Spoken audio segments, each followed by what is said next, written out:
Decades of dyno testing by historians and engine builders working with factory-spec examples have landed consistently in the range of 540 to 560 horsepower. One rebuild documented by a respected publication squeezed out more than 570. The factory number wasn't conservative. It was off by roughly 120 horsepower. The engine made nearly a third more muscle than Chevrolet was willing to admit in print, the single largest gap between claim and reality in the muscle era. So why would a company lie downward about its own greatest achievement? Why hide the very thing its engineers had fought for years to create? This is the heart of it, and it's where the villain of this story stops looking like a cartoon and starts looking like a corporation doing cold, rational math. The first pressure came from the insurance industry. By the late 1960s, insurers had spent years watching young men wrap high-powered muscle cars around telephone poles, and they were finished absorbing the losses. They began attaching crushing surcharges to anything that advertised big horsepower.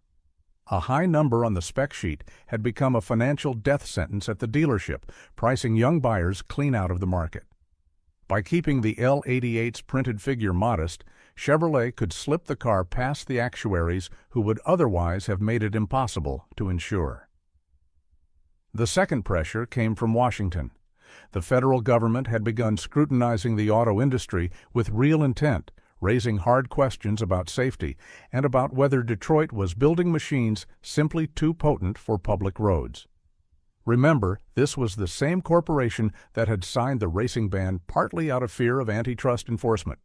The last thing General Motors wanted was to wave a 550 horsepower flag in front of regulators already sharpening their pencils. A quiet 430 drew no fire. A loud 550 would have invited exactly the attention the company had spent a decade trying to avoid. And the third pressure was the strangest of all.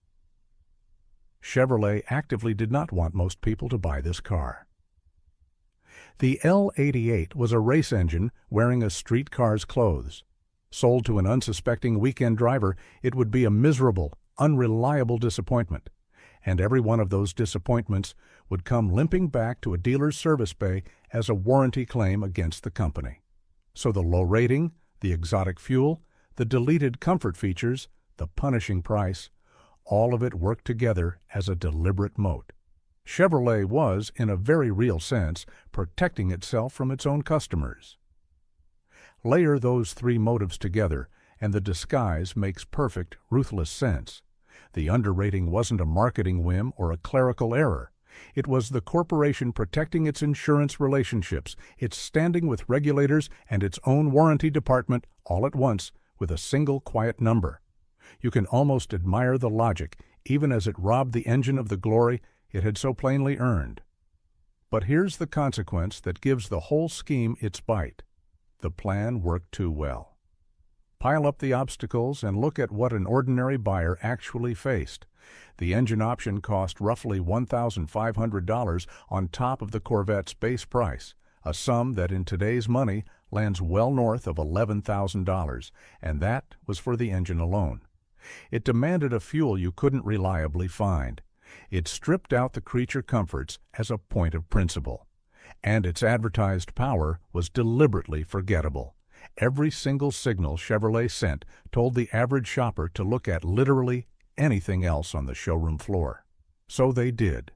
In 1967, the first year, Chevrolet built just 20 L88 Corvettes. 20. In 1968, with the sleek new body style arriving, 80.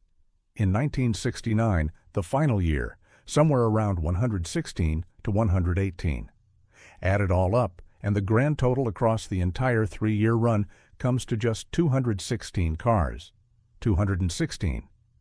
For perspective, Chevrolet was moving Corvettes by the tens of thousands every single year. The L88 was a rounding error, a ghost in the order books, exactly as the strategy intended.